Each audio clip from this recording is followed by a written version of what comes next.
Hari ini saya akan menampilkan sebuah presentasi dengan tema perlindungan data pribadi. Yang pertama ada konsep, yaitu konsep privasi.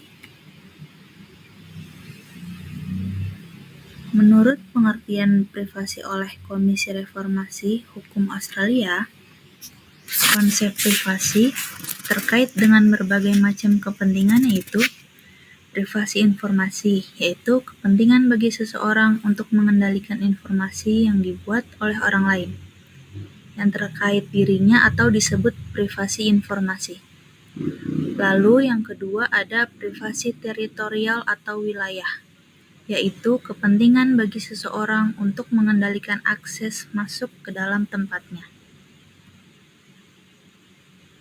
Selanjutnya ada privasi personal, yaitu kepentingan bagi seseorang untuk bebas dari penyadapan oleh orang lain. Lalu yang terakhir ada privasi komunikasi, yaitu kepentingan bagi seseorang untuk bebas dari pengawasan dan penyadapan komunikasi dengan seseorang. Selanjutnya ada pengertian data.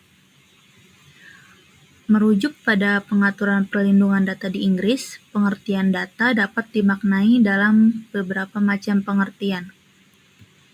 Yang pertama, informasi yang diproses secara otomatis dengan peralatan yang ditujukan untuk memenuhi permintaan demi tujuan tertentu. Lalu, informasi yang direkam dengan maksud bahwa informasi harus diproses dengan peralatan tertentu.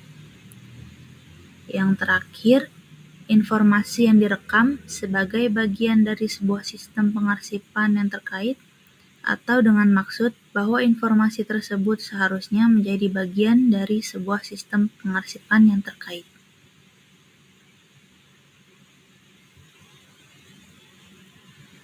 Lalu ada data personal.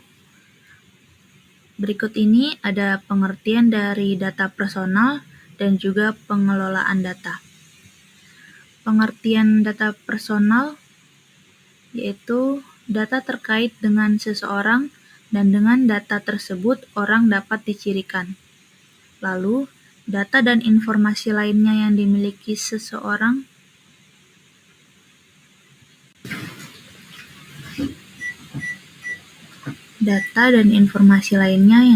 seorang pengelola data, termasuk di dalamnya ungkapan pendapat mengenai orang tersebut.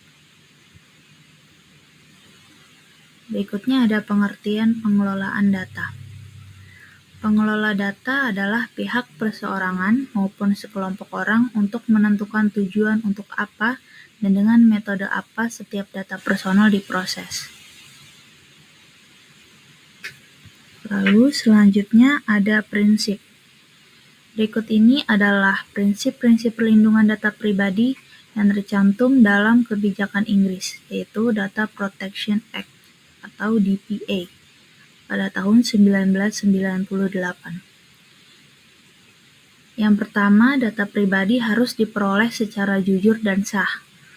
Lalu, data pribadi harus dimiliki hanya untuk satu tujuan atau lebih yang spesifik dan sah. Tidak boleh diproses lebih lanjut dengan cara yang tidak sesuai dengan tujuan-tujuan tersebut. Lalu, data pribadi harus layak, relevan, dan tidak terlalu luas dalam hubungannya dengan tujuan. Data pribadi harus akurat dan jika perlu harus selalu up to date. Data pribadi harus diperoleh sesuai dengan tujuannya dan tidak boleh dikuasai lebih lama dari waktu yang diperlukan untuk kepentingan tujuan atau tujuan-tujuan tertentu. Oke.